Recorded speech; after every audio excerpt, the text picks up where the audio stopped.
The following is a class on Chaitanya Charitamrita, Antya-lila, Chapter 1, Text 1 to 8, given by His Holiness Radhanath Swami Maharaj, recorded on August 1st, 2001 in Moscow, Russia.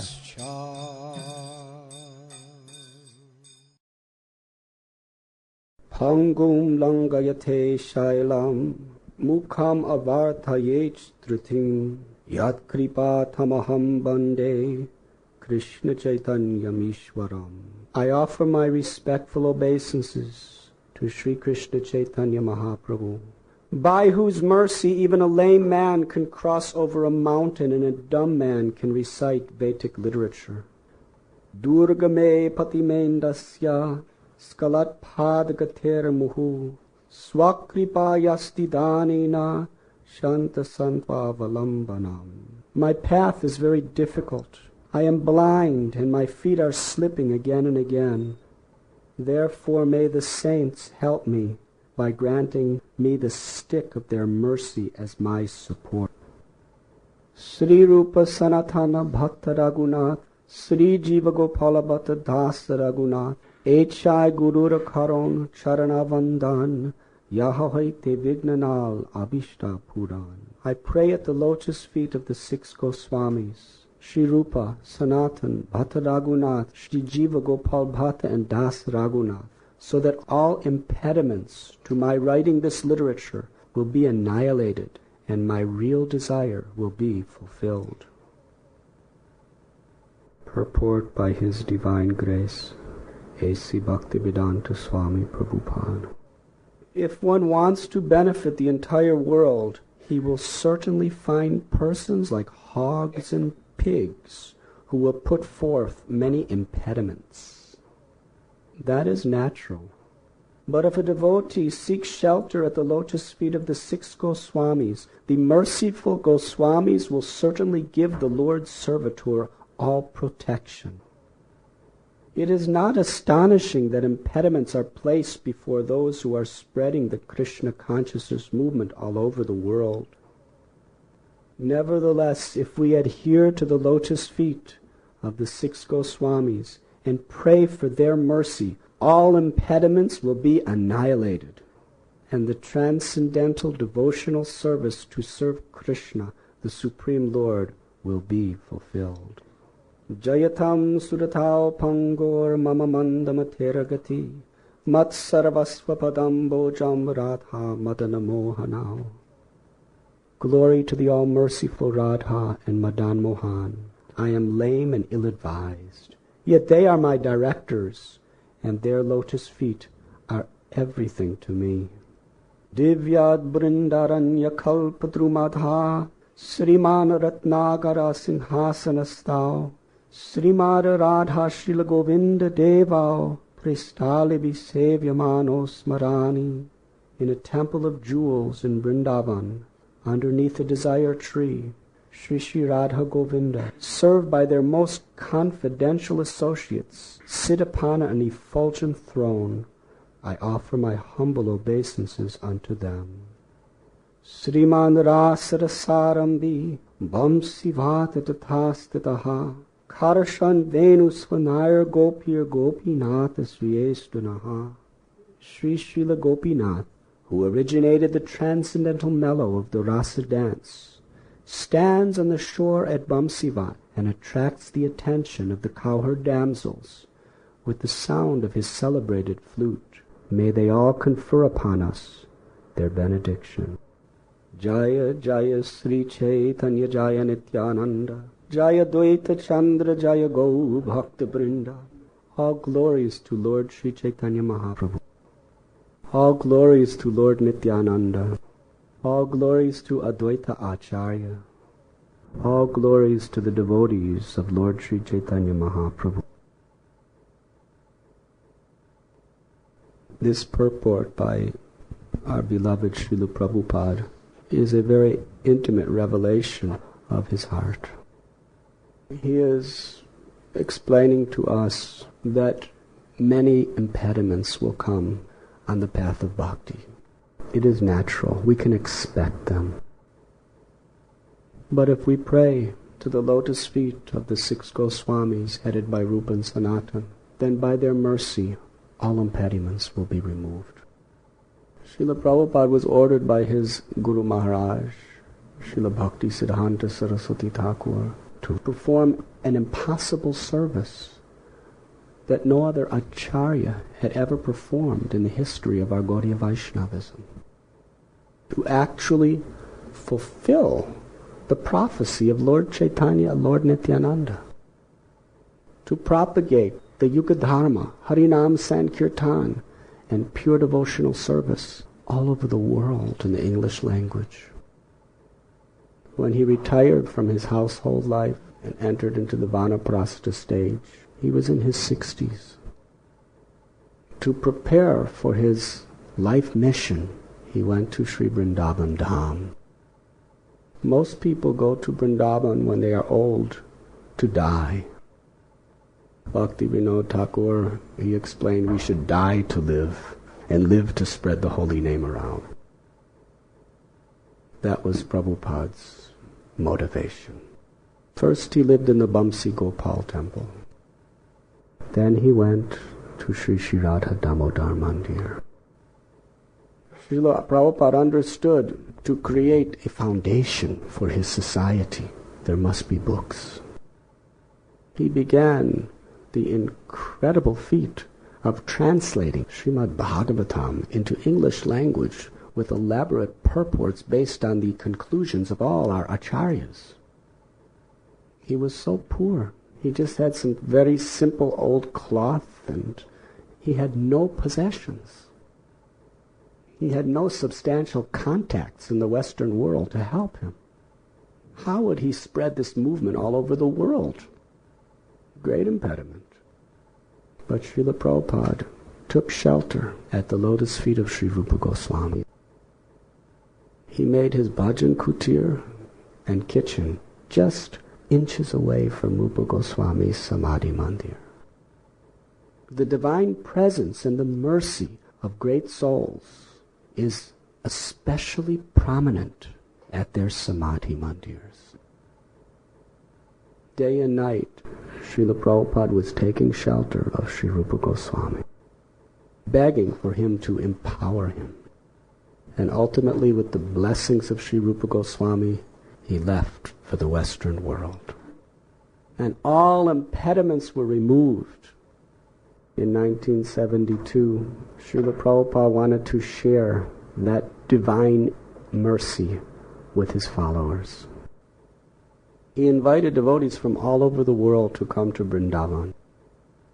There, he conducted classes on the nectar of devotion, Bhakti Rasamrita Sindhu, for 1 full month, right beside the Samadhi and Bhajan Kutir of Rupa Goswami. Srila Prabhupada taught us through this wonderful Leela how his goal and mission in life is simply to bring us to the feet of the 6 Goswamis. Because by their mercy, the highest realizations of Goloka Vrindavan are revealed within our heart. So for all of the devotees of the International Society for Krishna Consciousness who are following His Divine Grace Srila Prabhupada, it has been made very, very prominent how important the mercy of Rupa Goswami is to us.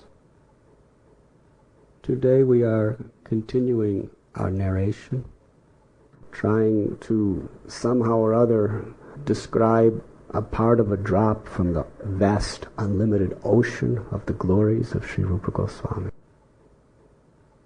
Although my heart is black and full of sins, and my brain is of the most unfortunate, insignificant substance, the devotees have ordered me to speak on this glorious topic.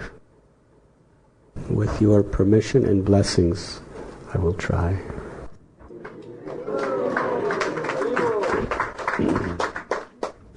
Yesterday, we ended with Sri Chaitanya Mahaprabhu explaining the very essence of transcendental knowledge to Rupa Goswami at Prayag. Then he sent Rupa Goswami to Vrindavan, where he saw all the 12 forests in the company of Subhuti Rai. Following Lord Chaitanya Mahaprabhu's instructions, he returned to Jagannath Puri to meet the Lord. He was living in the Bhajan Kutir of Srila Haridas Thakur. Due to their profound humility, they never even attempted to enter into Jagannath temple because they considered themselves so fallen and so sinful that they had no qualification. Humility conquers the heart of the Lord. False pride repulses him. Due to the great humility of these two souls, Lord Jagannath would personally come out of his temple every day after the Upabhog offering in his divine form of Sri Chaitanya Mahaprabhu to give his darshan to Rupa Goswami and Thakur Haridas. He would sit for a long time and speak to them and personally give them large quantities of Jagannath's Mahaprasad with his own hands. Lord Chaitanya loved Rupa Goswami so very much. The Lord brought all of his associates to Haridas Thakur's Bhajan Kutir. He introduced Rupa Goswami to all of them. Then he instructed Rupa Goswami to worship and offer prayers to the lotus feet of all the Vaishnavas. He offered his Dandavat obeisances, laying flat on the ground with all humility and offering prayers of respect and devotion to all the devotees. In return, they lifted him up and embraced him. Lord Chaitanya requested all the devotees, please bestow your mercy on Rupa Goswami so that he can distribute transcendental knowledge of Vrindavan throughout the world. Srila Rupa Goswami became more dear than the very life of all the devotees. After some days was the Gundicha Marjanam. Of course, Rupa Goswami would not go in Gundicha Mandir, but all the other devotees cleansed it, and afterward, in the Aitota garden, they all were taking prasad. As the devotees were very much relishing Jagannath's prasad, they invited Rupa Goswami and Haridas Thakur, come, sit with us, take prasad. They were so humble that from a short distance away they were offering obeisances with tears in their eyes, saying, we are too fallen, we are too sinful, we are unqualified to sit with you. Lord Chaitanya was so pleased with their genuine humility that after he finished his Mahaprasad, he had his servant Govinda deliver all his remnants to Rupa Goswami and Haridas Thakur. After this incident, one day Lord Chaitanya spoke to Rupa Goswami. He said, Yadu Kumar, the son of Vasudev, he is the Lord of Dwarka and Mathura. Sri Nandanandana, Krishna, he is the Lord of Vrindavan. He never takes one step out of Vrindavan. You should not combine these two Leelas in one drama. You should separate it into two dramas, one with Krishna Leela in Dwarka and one in Vrindavan. Rupa Goswami was very much appreciating the omniscience of Lord Chaitanya Mahaprabhu's awareness. This confirmed what Satyabhama Devi spoke to him in Satyabhamapur. So he began his work on these two dramas, Lalita Madhava and Vidagdha Madhava. All the devotees of Lord Gauranga Mahaprabhu celebrated the Ratha Yatra. Sri Gauranga Mahaprabhu was dancing in ecstasy. He divided his devotees into 7 kirtan groups. Each group had a lead singer and a lead dancer. Lord Chaitanya appointed the first group. The lead singer was Swarup Damodar Goswami and the lead dancer was Advaitacharya Prabhu. The second group, the lead singer was Srivas Thakur and the lead dancer was Nityananda Prabhu. In the third group, the lead singer was Mukunda Dutt, and the lead dancer was Srila Haridas Thakur. In the fourth group, the lead singer was Govinda Ghosh, and the lead dancer was Vakreshwar Pandit. He made another group out of the devotees of Shantipur, in which Achyutananda was the dancer. The devotees of Kulinagram formed the sixth group, and Ramananda and Satyaraj were the main dancers. And then he formed a group of the devotees of Srikanda, in which Narahari and Raghunandan were the dancers. Mahaprabhu manifested himself into 7 forms simultaneously to dance in each of the groups. And each group was thinking that the Lord is so merciful, so compassionate, he only stays with us. Other times he would manifest one form and all the groups would merge into one to see his beautiful dancing. Kaviraj Goswami describes the incredible ecstatic symptoms of Lord Chaitanya Mahaprabhu's beautiful form when he was dancing before Jagannath. It was the ultimate demonstration of divine love ever to be seen. In fact, everyone in the entire Puri could see Lord Chaitanya dancing. No one could take their eyes off him for even a moment. The pilgrims, the servants of Jagannath, the residents of Puri, the tourists, every single person there, just by seeing Lord Chaitanya's dance of love, ecstatic, eternal love of Krishna erupted in their hearts.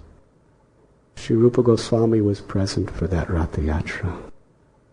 He took note of Lord Chaitanya, who was in the deepest states of the ecstatic love of Srimati Radharani as he was praying to Lord Jagannath.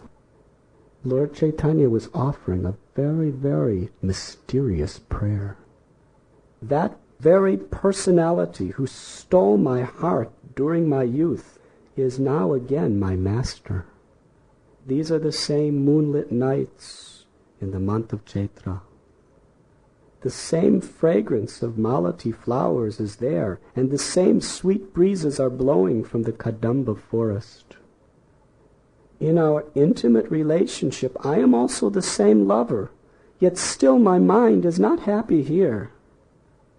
I am eager to go back to that place on the bank of the river Reva, under the Vedasi tree. That is my desire. No one could understand what was the meaning of this prayer. It sounded like the passion of a lover for his beloved in this world.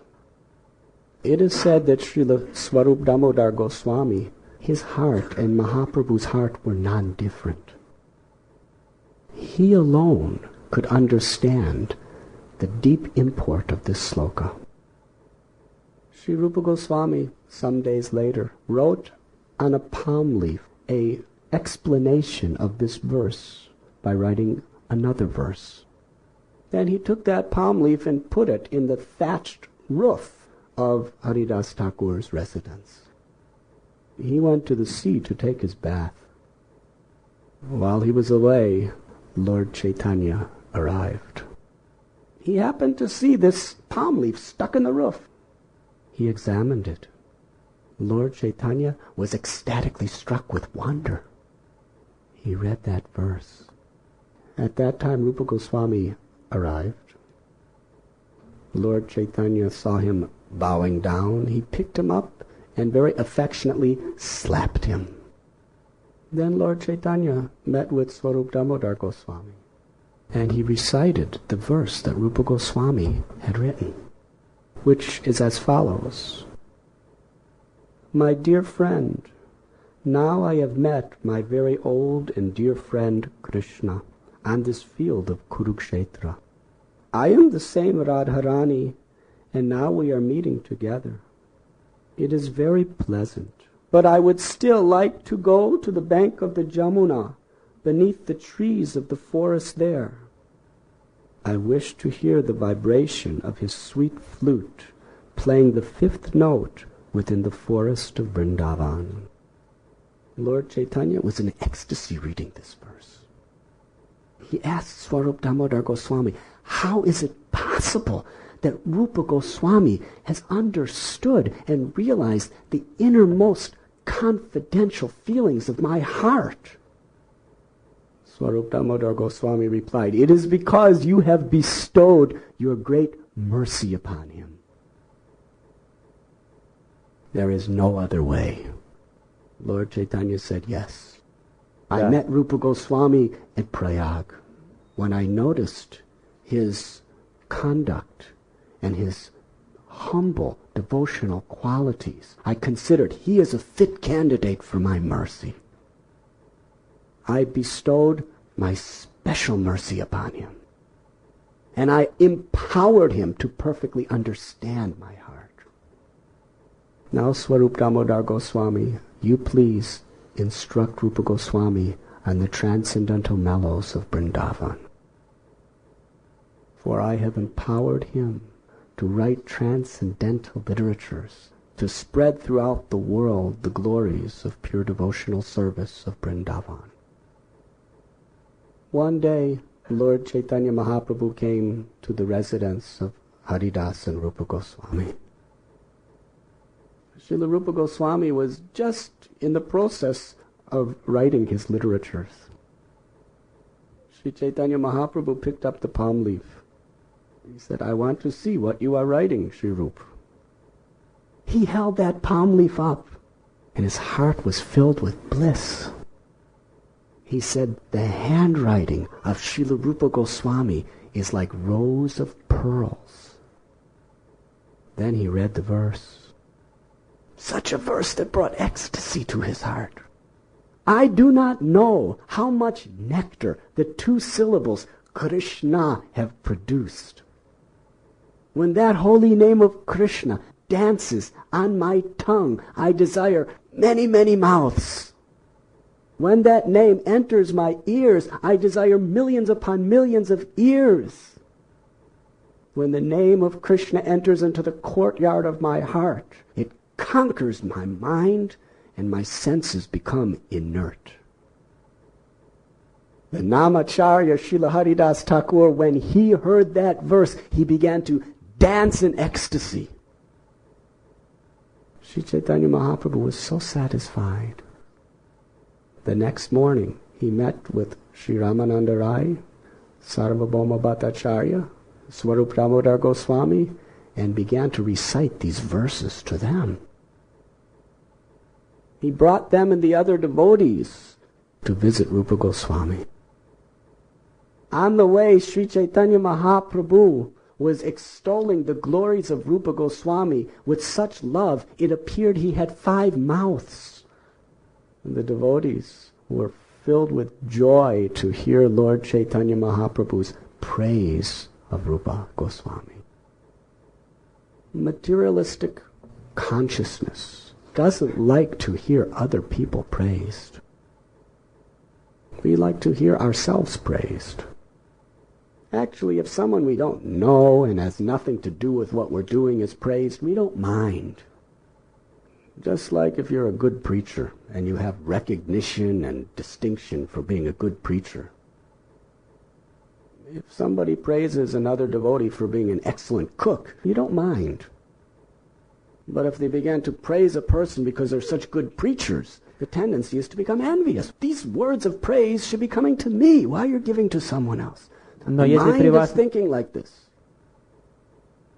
If people recognize you, respect you, and honor you for being very humble, then if somebody else is being praised for their humility, you're thinking, what nonsense. Everyone should know I'm more humble than him. It's the nature of material mind. Because the spirit soul in the conditioned state is envious of Krishna, so therefore potentially we're envious of everyone.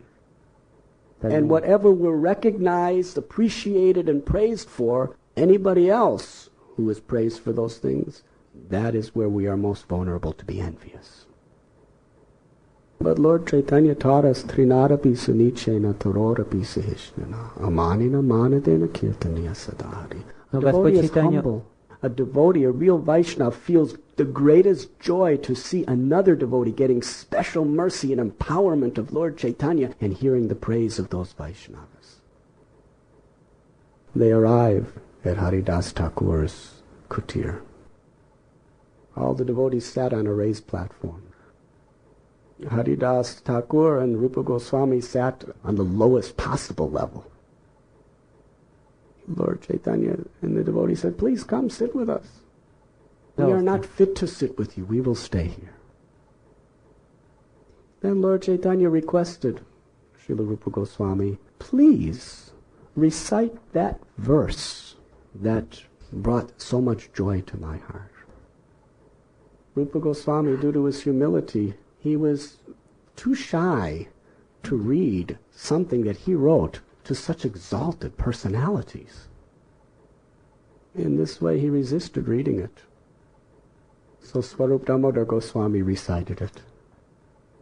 My dear friend, now I have met my very old and dear friend Krishna on this field of Kurukshetra. I am the same Radharani, and now we are meeting together. It is very pleasant, but I would still like to go to the bank of the Jamuna beneath the trees of the forest there. I wish to hear the vibration of his sweet flute playing the fifth note within the forest of Vrindavan. When the devotees heard this, they became ecstatic in love. They began to exclaim that we can understand, my Lord, that you have truly bestowed your mercy upon Rupa Goswami. Then Srila Ramananda Rai began to speak. He said, my dear Lord, when I met you at Vidyanagar on the banks of the river Godavari, by your causeless mercy, you spoke your words through my heart and my mouth. You spoke through me the confidential realizations of your own love. And now I see you are empowering Srila Rupa Goswami in the same way. Lord Chaitanya said, yes. I was so pleased with his qualities in Prayag, I embraced him and I impregnated within his heart the full realization of my love. Then Lord Chaitanya said, please read that verse, Srila Rupa Goswami, for the pleasure of all the Vaishnavas, that verse that gives pleasure to all the worlds. When the Lord insisted, Rupa Goswami read the next verse. I do not know how much nectar the two syllables Krishna have produced. When that name of Krishna dances in my mouth, I desire many mouths. When that name enters my ears, I desire millions upon millions of ears. When that name enters into my heart, it conquers my mind and makes my senses inert. When the devotees heard that prayer, there was a festival of joy. They all began to speak with each other. Never have we heard such a proper glorification of the holy names of Krishna. And Lord Chaitanya requested Ramananda Rai to investigate the nature of Rupa Goswami's writings. Srila Ramananda Rai, Srila Swarup Damodar Goswami, Sarvabhauma Bhattacharya, these were the greatest scholars, the most humble, advanced devotees in the world. They began an examination of Rupa Goswami's literatures. Ramananda Rai asked, please read your introductory verse to your drama. He read it to everyone's full satisfaction. He continued to examine him throughout the entire day. At one point, he requested Sri Rupa Goswami to recite that verse which worships your personal deity. Rupa Goswami was very shy. He said, I cannot recite that. Lord Chaitanya said, recite it. You're being asked to recite it. Go on. But Rupa Goswami, knowing that verse was in worship of Lord Chaitanya, was afraid Lord Chaitanya would not be pleased with it. The Lord Chaitanya said, read that sloka that honors your worshipable deity. So Rupa Goswami read, may that Supreme Lord who is known as the son of Srimati Sachi Devi, may he be transcendently situated in the innermost core of your heart, resplendent with the radiance of molten gold. He has descended in the age of Kali by his causeless mercy to bestow what no incarnation has ever offered before, the most elevated mellow of devotional service, the mellow of conjugal love. The devotees were blissful when they heard this verse. Lord Chaitanya was satisfied deep within his heart, but externally he became very upset. He said, Rupa Goswami, what have you done? Your writings are like an ocean of ambrosial nectar. And now you have added this false, exaggerated verse, which is like putting a drop of detestable, poisonous alkaline into the nectar of your writings. Ramananda Rai said, no, my lord, it's not like that. He said, his writings are an ocean of nectar, like highly condensed milk. And this verse is like a pinch of camphor to enhance the sweetness. Lord Chaitanya said, what are you saying, Ramananda Rai? What will people think if they hear me praised in his poetry? It will be very shameful to me. Ramananda Rai said, no, my lord, it will not be shameful. Everyone will be in ecstasy. They continued their examination of Rupa Goswami. In the end, Srila Ramananda Rai just looked at Lord Chaitanya Mahaprabhu and said, this is not poetry. This is a continuous shower of nectar. The writings of Rupa Goswami are the very essence of all ultimate realizations of the spiritual truth. It is by your mercy, my Lord, you have empowered him. Then Lord Chaitanya revealed his heart to all the devotees. I have personally empowered Rupa Goswami to understand my heart, and I'm sending him to Vrindavan to write transcendental literatures to reveal the highest truths to the world. Then he told all the devotees to bestow their prayers and blessings on Rupa Goswami.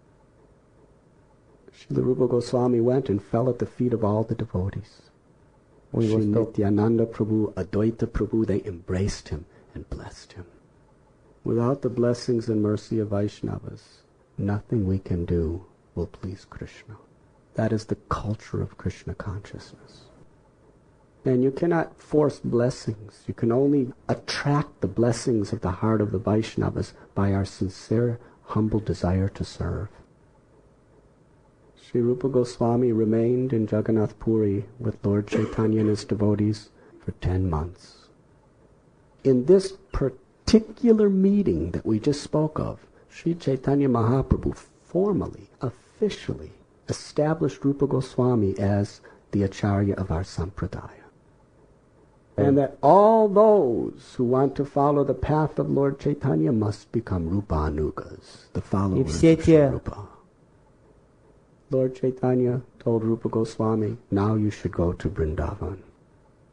When you meet Sanatana Goswami, tell him to come and see me.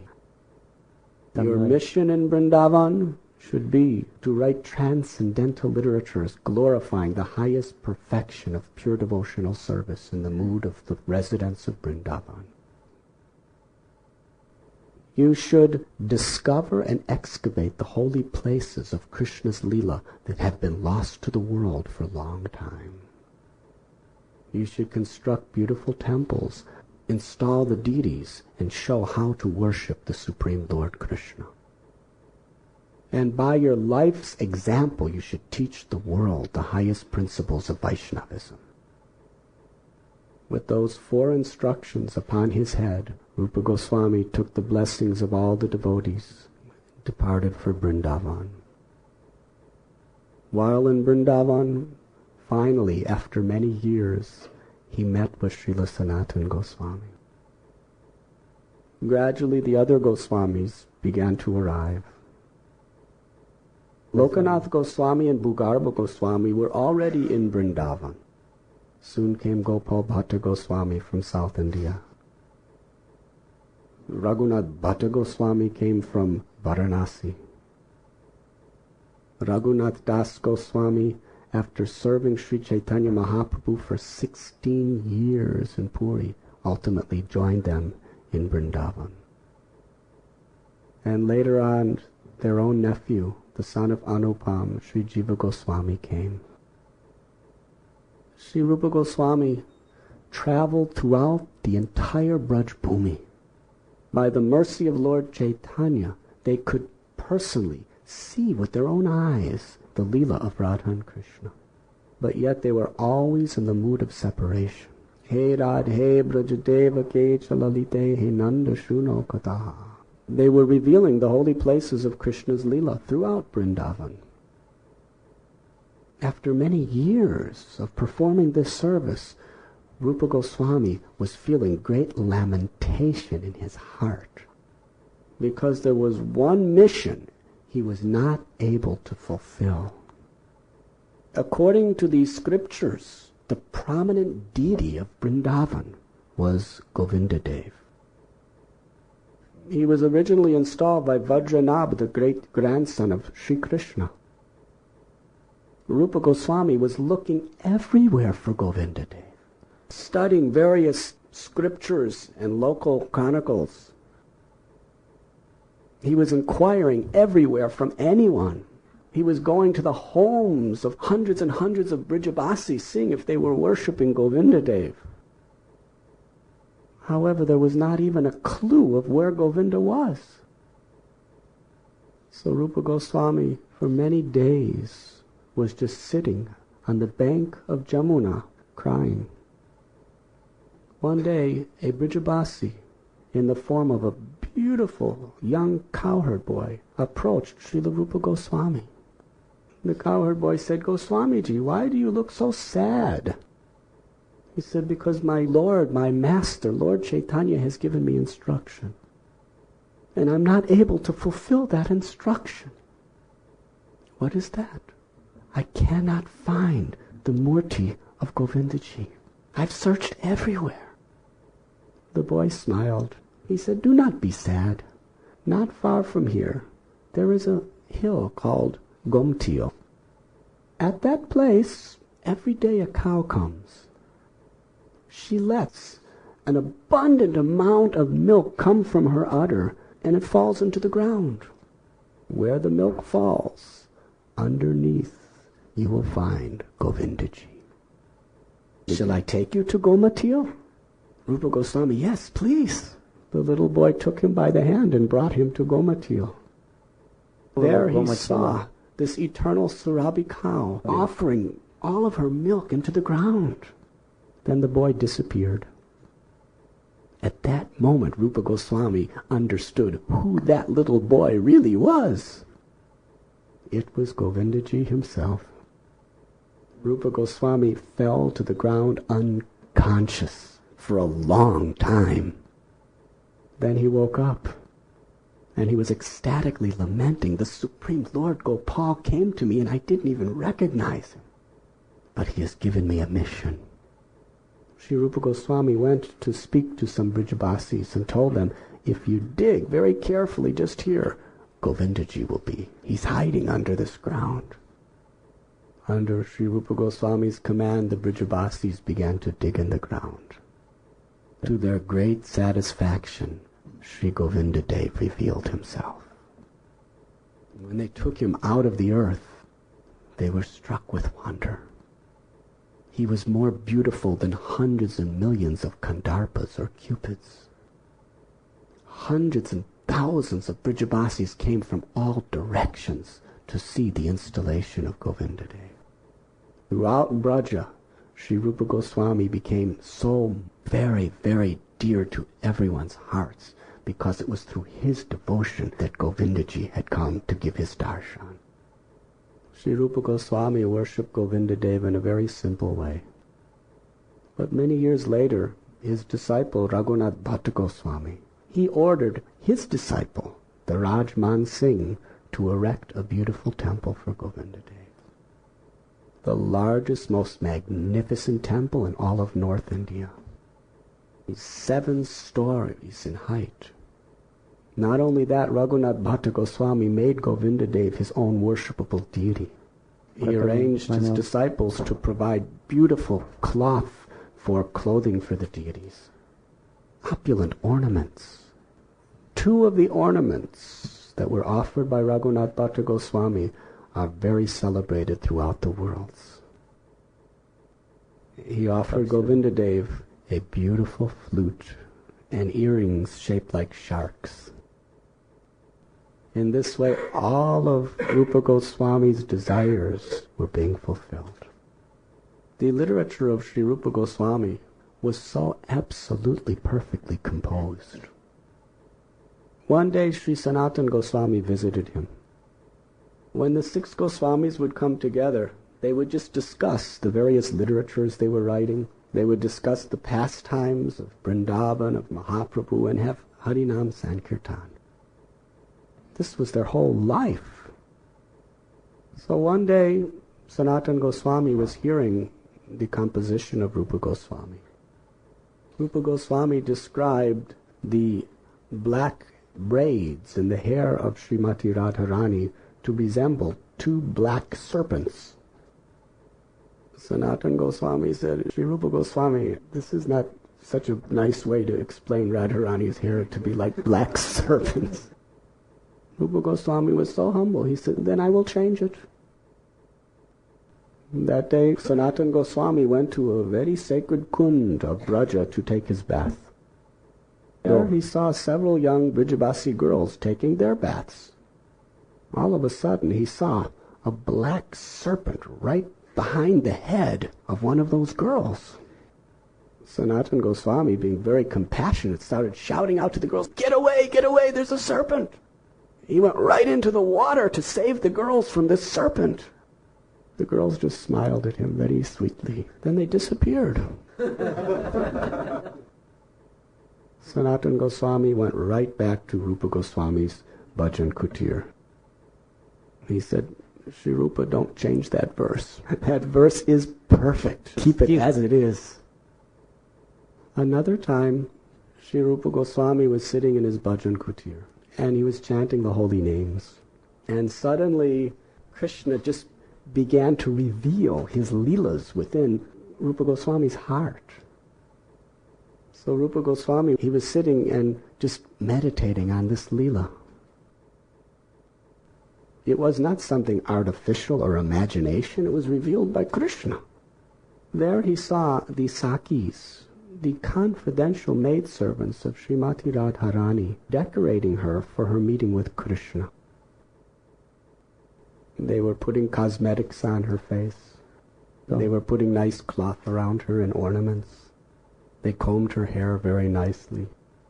While they were doing this, the Sakis noticed that Krishna was just behind watching everything. Everyone saw this except Srimati Radharani. So the Sakis wanted to show Sri Radhika who was behind her. So they said to her, would you like to see how you look now? Please, please. So they held a mirror in front of Sri Radharani in such a way that she could see Krishna behind her. Srimati Radhika became very, very embarrassed and shy and started covering her face. All the Sakis were so happy they began to laugh to see her like this. They were laughing so nicely. And Rupa Goswami, seeing this pastime, he started laughing. Uncontrollable laughter. He was just laughing and laughing and laughing and laughing. Meanwhile, a Vaishnav came to visit Rupa Goswami to receive his blessings. He stood right in front of Rupa Goswami, offered his obeisances, and Rupa Goswami was just practically rolling on the ground laughing. So this devotee thought, he's laughing at me, what have I done? He was utterly bewildered. So he went to Sanatana Goswami's residence. He told him, I went to see your brother, Srila Rupa Goswami, and he just laughed at me. I don't know why. Can you tell me? I don't want to make any aparads to him. Srila Sanatana Goswami knew exactly what happened. So he explained. The devotee thought, Krishna, Krishna, I'm so offensive. I thought different things about Rupa Goswami. He's so elevated. Eventually, Sri Rupa Goswami stopped laughing. He came out of that mystic vision. He looked around in his bhajan kutir and could see that a guest had come. And he did not properly receive the guest. Sri Rupa Goswami, his heart was broken that he disrespected a Vaishnava. He didn't know who it was or when it was, but he understood that he neglected a devotee. His heart was broken. So he went to the bhajan kutir of Sri Sanatana Goswami to ask him, what should I do? I offended a Vaishnava. Meanwhile, that other devotee was still there. The other devotee began to offer his obeisances to Rupa Goswami. I'm sorry, I offended you. I was thinking different things when you were laughing. Rupa Goswami offered hundreds of obeisances to that devotee. Begged forgiveness that I have neglected you. Please forgive me. This story is from the Bhakti Ratnakar by Narahari Das. He gives a very beautiful and practical purport. Rupa Goswami, who's on the highest level of transcendental realization, worshipable by all the greatest of the Acharyas, but he wanted to teach the world how we should never ever neglect a Vaishnava, how we must be very alert and sincere not to neglect or offend any devotee of the Lord. Srila Rupa Goswami, he had several bhajan kutirs around Brij Dham. One was not far from Nandagaon. There was a kadamba tree called Tera Kadamba. During the time of Krishna's Leela, Krishna would climb on top of that kadamba tree and call all of his cows from the pasture grounds. Krishna had such divine power of love that when he would call the name of a cow, every single cow, and there was 900,000 of them in his herd, they heard their own personal name being called and would come running with their tails raised. They would be mooing very blissfully, soaking the land with the milk of affection. If any single cow didn't come, Krishna would go all way back into the pastures to personally bring her back. Also, Tera Kadamba was a very favorite meeting place of Sri Radha and Krishna. So one day Sri Rupa Goswami, he was writing his literatures there. When he would write about the feelings of separation between Radha and Krishna, it was so deeply sad that the Kadamba tree would begin to cry by shedding the tears in the form of all of her leaves falling to the ground. And when he would write about the meeting of Sri Radha and Krishna, the tree would just become an ecstasy, and every part of the tree would start blossoming with flowers. This is Kalpabriksha tree. Perfectly, most highly realized, purified soul, reciprocating with the pure devotees of the Lord. One time, Sri Rupa Goswami, he brought one of his manuscripts to Sri Raghunath Das Goswami to read. Sri Rupa and Sanatana Goswamis, they loved Raghunath Das Goswami very much. We have explained that Raghunath Das Goswami was the personal assistant of Swarup Damodar Goswami, serving Lord Chaitanya directly in Puri for 16 years. When Lord Chaitanya Mahaprabhu left this world, Swarup Damodar Goswami could not remain. He soon departed. Without the two lords of his life, Raghunath Das Goswami had no will to live. He decided, I will end my life. I will go to Vrindavan and jump from the top of Govardhan Hill. He made that great walk from Puri to Vrindavan. But he was thinking, before ending my life, I should take the blessings of Sri Rupa and Sanatana Goswamis. When he told them his plan, they said, no, you cannot do like this. The final pastimes of Sri Chaitanya Mahaprabhu, no one here knows of them.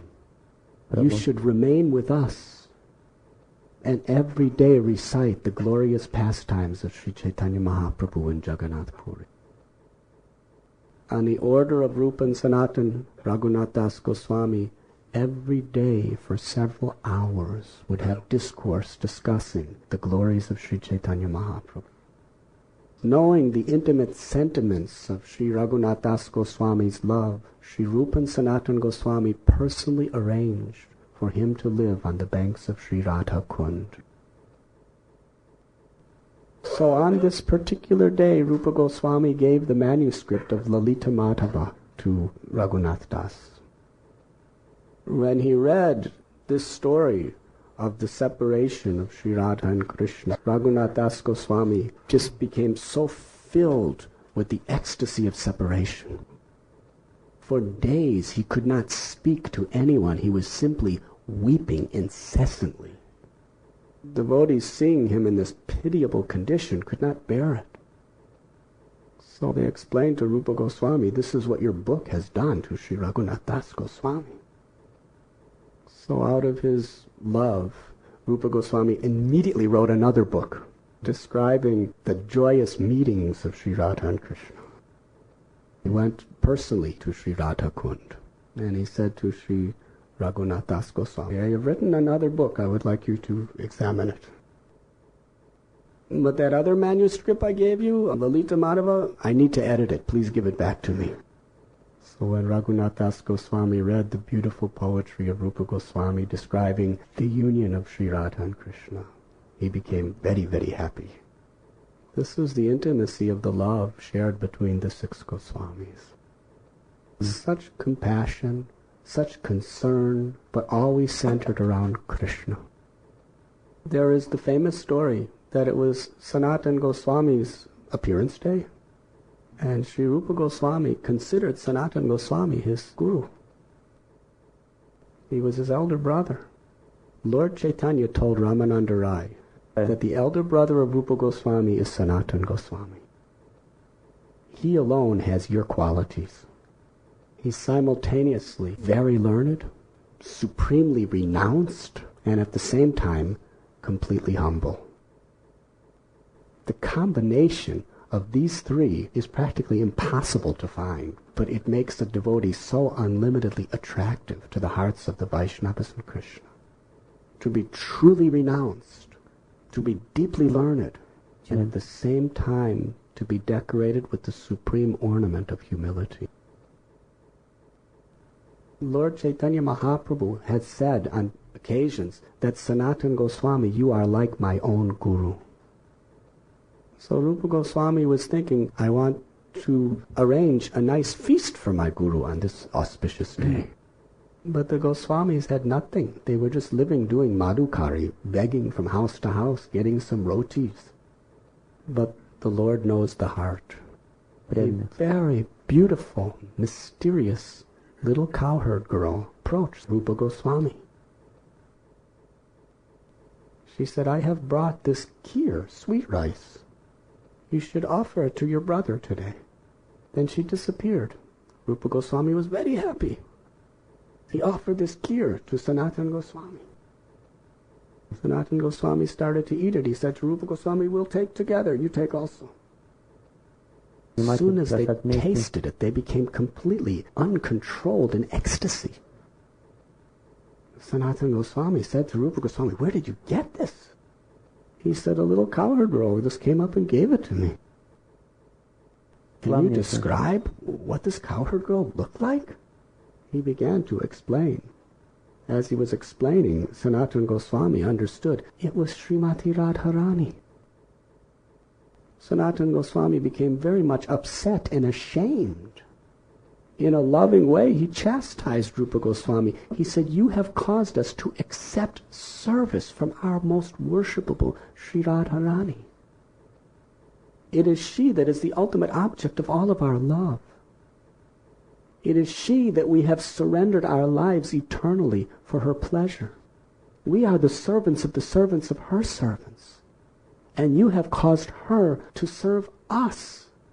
How shameful. In this way they were crying.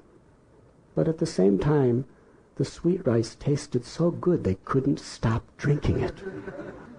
Through this incident, Srila Sanatana Goswami wanted to show what is Gaudiya Vaishnavism. Practically 99.99999% of people who worship God in this world want God to serve them. Give me wealth, give me health, give me nice wife, husband, give me success, victory, happiness, give me elevation to heavenly planets, give me liberation, Give me mystic siddhis. In this way, all over the world, in all religions, people are asking God, give me. In this way, we are serving the Lord with the idea that He will serve us. When Lord Narasimhadev offered Prahlad Maharaj a benediction, Prahlad said, no, my Lord, I have surrendered my life to serve you without any expectation of anything in return. I just want to please you. If I ask you for anything in return, then I'm a businessman. I'm not a devotee. Lord Chaitanya prayed, Na dhanam, na janam, na sundarim kabitam va jagadisha kamaye mama janmani janmanishwari bhavatir bhaktirahvaita kitvai. I do not want wealth. I do not want beautiful woman. I do not want fame, distinction, followers. I don't even want liberation from the sufferings of birth and death. Let me simply serve you with unconditional love, birth after birth after birth. This is the love of the devotees of Vrindavan. They want nothing from Krishna. They simply want to give their body, minds, words, lives to Krishna. That is true renunciation. That is following in the footsteps of the residents of Vrindavan. And that was what was demonstrated by Sanatana Goswami. Rupa Goswami wrote in Bhakti Rasamrita Sindhu about a servant of Krishna who was fanning him. Seeing the beautiful form of Shamsundar, that devotee was in ecstasy. He started crying. Due to the flooding of tears in his eyes, he could not properly see Krishna to fan him. Therefore, he condemned his ecstasies because they were interfering with his capacity to please Krishna. Gopis were willing to go to hell for eternity to relieve Krishna of his headache for even 1 second. Savai pungsang paro dharmo yato bhaktiradhokshijaya hoitakiya pratihataya yatma suprasidati. The supreme occupation of all humanity is that which brings about pure devotional service. Such service must be unmotivated and uninterrupted to completely satisfy the self. On behalf of Sri Rupa Goswami, Srila Prabhupada has come into our lives to give us this gift. This is what we should strive to achieve. When Srila Jiva Goswami left home, he went to Navadvip. There, Sri Nityananda Prabhu gave him the parikrama of Sri Navadvip Dham. He told him to go to Varanasi to study under a great Vaishnava and then go to be in Vrindavan. Nityananda Prabhu told Srila Jiva Goswami that Sri Chaitanya Mahaprabhu has personally given Vrindavan to you and your uncles.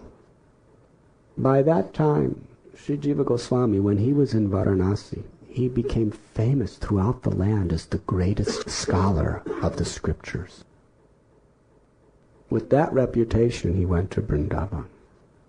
He surrendered to the lotus feet of Sri Sanatana Goswami and begged him for initiation. But Sanatana Goswami, who was the very embodiment of humility, he felt himself unqualified and directed him to approach Sri Rupa Goswami for initiation. Srila Rupa Goswami, knowing this to be the desire of his Shiksha Guru Sanatana Goswami, accepted Jiva Goswami. He engaged Jiva Goswami in the most menial, simple tasks of devotional service. He had Sri Jiva Goswami washing the vessels of the paraphernalia for worship. He went to gather forest flowers. He would clean the house, the bhajan kutir of Rupa Goswami. Every day he would massage the feet and the legs of his Guru Maharaj. In this way, Srila Rupa Goswami taught through Srila Jiva Goswami that however exalted and great a devotee is, he always feels himself the menial, humble servant of Guru and the Vaishnavas. There is the story of when Rupa Narayan came to Vrindavan. And he was a Digvijay Pandit. He had a certificate that anyone he defeated in debate had to sign, I was defeated by Rupa Narayan. He defeated every prominent scholar in all of India. Then he came to Vrindavan. And everyone said the greatest Acharyas of Vrindavan, the gurus of all Vrindavan, is Sri Rupa and Sanatana Goswami. He said, I challenge you to debate on the scriptures. Rupa and Sanatana did not care anything for fame or prestige. They just wanted to serve. They said, actually, there's so much propaganda in this age of Kali Yuga. We really don't know the scriptures very well. It's a waste of your time to debate with us. We don't know anything. This man did not see that they were humble, because a person who is proud cannot see these things. Ah, you say like that? Then you sign my certificate. So Rupa and Sanatana Goswami immediately signed. We have been defeated by the Digvijay Pandit. Show it to everyone, no problem. So then he heard that Jiva Goswami, the disciple of Rupa Goswami, that he was upcoming to be a great scholar. So better I defeat him when he's still young. So he challenged Sri Jiva Goswami to debate. Jiva Goswami, I don't want to waste my time with all debates. He said, I've already defeated your two uncles. Look, your guru signed his name. Jiva Goswami became very upset. The greatest Vedic scholars, the most highly realized Paramhamsas, they signed out of humility, and he is misusing their humility to disgrace their name. He must be brought to justice. With no trace of false prestige in his own heart, just to protect the good name of his guru and our sampradaya, he said, yes, I will accept your challenge. They sat on the bank of Jamuna for approximately 2 weeks. Finally, Srila Jiva Goswami totally annihilated his arguments. Hare Krishna. Rup Narayan was just devastated. But very secretly and humbly left Vrindavan. So the news came to Rupa Goswami. He called Sri Jiva Goswami. So what have you done? Why did you argue with that man?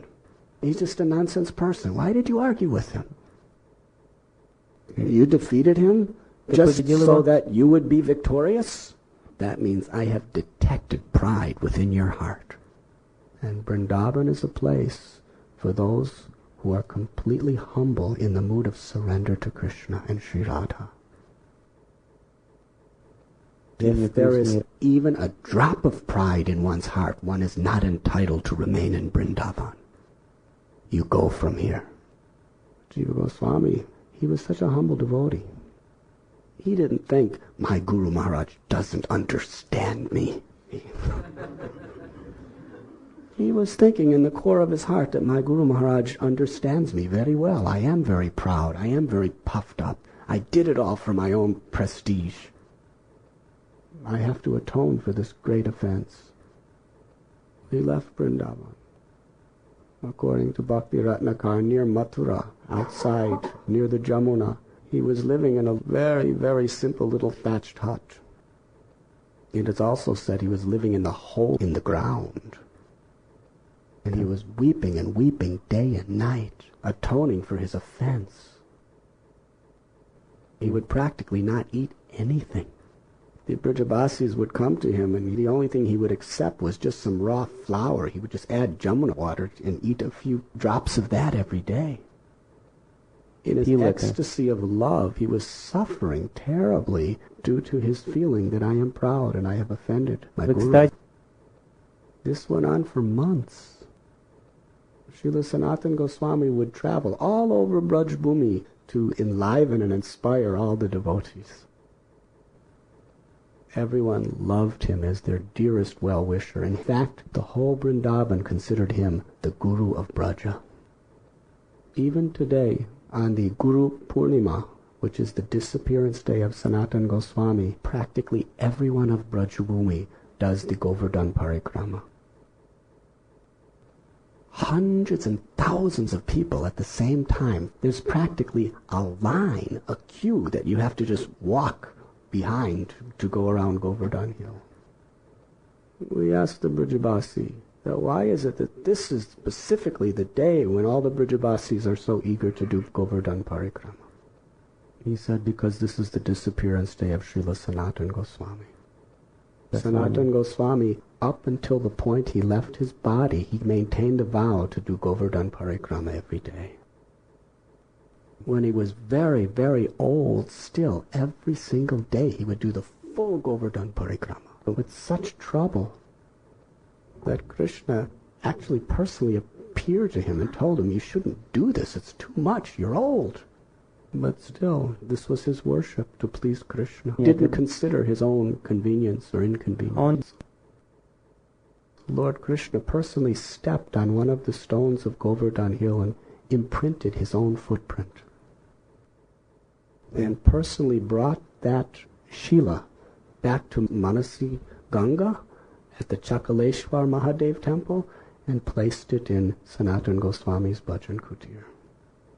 And told Sanatana Goswami that you circumambulate this Shila and you will get the full benefits of circumambulating Giriraj Govardhan. So these Brijabasis, knowing that Sanatana Goswami, it was such a dear part of his worship to circumambulate Govardhan, that on his disappearance day, because he is the Guru of all Vrindavan, they all worship him by doing the Govardhan Parikram. So he was doing his Madhukari, traveling around Braj Bhumi, and some of the local Brijabasis said, there is a very, very advanced Babaji living close by. He's constantly crying in separation. He practically won't eat anything except some flour, roti flour with water. He's really, really advanced. But he's lamenting so deeply in separation. Maybe you can help him. Sanatana Goswami, hearing the characteristics, immediately understood it was Jiva Goswami. He personally brought Jiva Goswami back to Vrindavan. And then Sanatana Goswami approached Sri Rupa Goswami. He said, one of the cardinal principles of Sri Chaitanya Mahaprabhu's teachings you are neglecting. Sri Rupa Goswami, out of his humility, he said, oh, please tell me, how can I improve my service to Mahaprabhu? What are the principal teachings of Mahaprabhu? Namaruchi, developing a taste for the chanting of the holy names. Vaishnav Seva, serving the devotees with genuine devotion. And Jivadoy, being compassionate to Jivas. Sanatana Goswami smiled. Sri Rupa Goswami understood he should be compassionate to Jiva. Jiva Goswami came in. Rupa Goswami embraced him with great love. In fact, Srila Rupa Goswami personally with his own hands nursed his disciple back to good health. What an incredible relationship between Guru and disciple. Even though what Rupa Goswami said to Sri Jiva Goswami was not at all accurate by material standards, still Jiva Goswami accepted that Guru knows this is his mercy and surrendered wholeheartedly. And even though Sri Rupa Goswami knew that Shiva Jiva Goswami had only the purest motivations, he accused him just to reveal to the world the glories of Jiva Goswami's devotion. Srila Rupa Goswami loved Sri Jiva with such great, great intensity. Sri Rupa Goswami personally carved a deity of Krishna out of stone with his own lotus-like hands. The name of that deity? Radha Damodar. Sri Rupa Goswami personally worshipped the deity, and then out of his love he entrusted the worship of Sri Radha Damodar to Sri Jiva Goswami. Srila Rupa Goswami, through his words, through his example, truly is leading the world of Vaishnavas back home, back to Godhead. His Divine Grace A.C. Bhaktivedanta Swami Prabhupada therefore took shelter of his Samadhi Mandir in Bhajan Kutir to prepare for his glorious journey spreading Krishna consciousness all over the world. It is our very, very great fortune that Srila Prabhupada has given us the opportunity to understand and dedicate our lives to following in the footsteps of Sri Rupa Goswami. Sri Chaitanya Manobishtam Stapitam Yena Bhutale Swayam Rupa Gadamayam Dadati Svapadantika. The mind of Rupa Goswami was none different than the mind of Lord Chaitanya. He was especially empowered to reveal the highest spiritual truths to the world. Srila Narottam Das Thakur, in his prayers to the six Goswamis, explained that the dust of the feet of the Goswamis is my only foodstuff. When the devotees of Bengal and Orissa would visit Vrindavan, they would meet Sri Rupa and Sanatan. When they would return to their native places, all the devotees, the first questions they asked were, "Did you see Sri Rupa and Sanatan? Where do they make their residence? What do they eat? How do they spend their time in the loving service of Lord Chaitanya?" The people who had just come from Vrindavan would become ecstatically enlivened to hear this question. In great happiness, they reply that Sri Rupa and Sanatan Goswamis, they are the very oceans of transcendental love. They renounced the magnificent palaces of Ramkeli, and now they live in Vrindavan. They have no home, no fixed residence. They sleep on the dirt of Vrindavan under a different tree every night. They've forever renounced their ornaments and their costly garments. The only clothes they wear is the tattered, refused cloths thrown out by the Brijavasis. They make a kopan out of that. And in the winter, sometimes they just wear tattered, torn, old quilts. The only possessions they have is their little begging bowl, water pot. They do madhukari, begging for food. They go house to house as beggars at the homes of the Brahmins. They eat some dry bread and sometimes some fried chickpeas. They are constantly engaged in chanting the kirtans of the holy names, constantly engaged in discussing the glories of Krishna's Leela and Sri Chaitanya Mahaprabhu's mercy. They are constantly engaged in writing transcendental literatures to enlighten the whole world in pure bhakti. They are practically absorbed in devotional service 24 hours a day. At the very most, they take rest for 1.5 hours in a day. And some days, they're so absorbed in their devotional service, they forget all about sleeping at all. They are always absorbed in the remembrance of the mercy of Lord Sri Chaitanya Mahaprabhu. In this way, they are constantly performing the ultimate welfare work for all humanity. This we have seen with our own eyes, how they are living. When the people would hear this, they would become ecstatic, celebrating the pure devotion and the unlimited compassion of the six Goswamis. Srila Prabhupada told us, if you try to imitate the lives of the six Goswamis, you will simply die. Humans cannot do this. If you go to Sanket, you'll see the Bhajan Kutir of Gopal Bhatta Goswami. It's an underground cave. Just to get down there, you have to crawl. Absolutely pitch dark. It's so small you can hardly move. You can't even sit up straight, what to speak of stand up. And there's no cross ventilation whatsoever. It's practically impossible to breathe down there. And yet he would just be in that little underground cave for months at a time, totally absorbed in the ecstasy of his bhajan.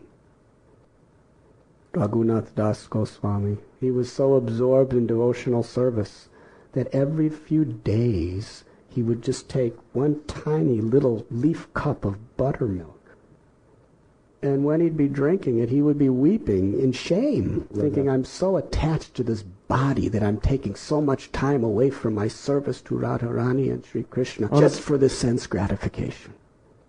This is the standard of those associates who were touched by the mercy of Lord Gauranga Mahaprabhu. They had descended from Goloka Vrindavan to assist the Lord in his Leela. They established by their behavior, by their books, by their temples, by excavating Vrindavan, the ultimate goal of life. How grateful we are to our beloved Srila Prabhupada. He has brought the teachings and the mercy of the six Goswamis to the whole world.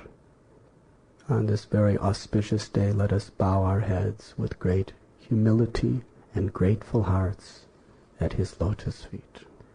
Srila Prabhupada ki Jai. Shri Rupa Goswami Pad ki Jai. Anantikoti Vaishnav Vrinda ki Jai.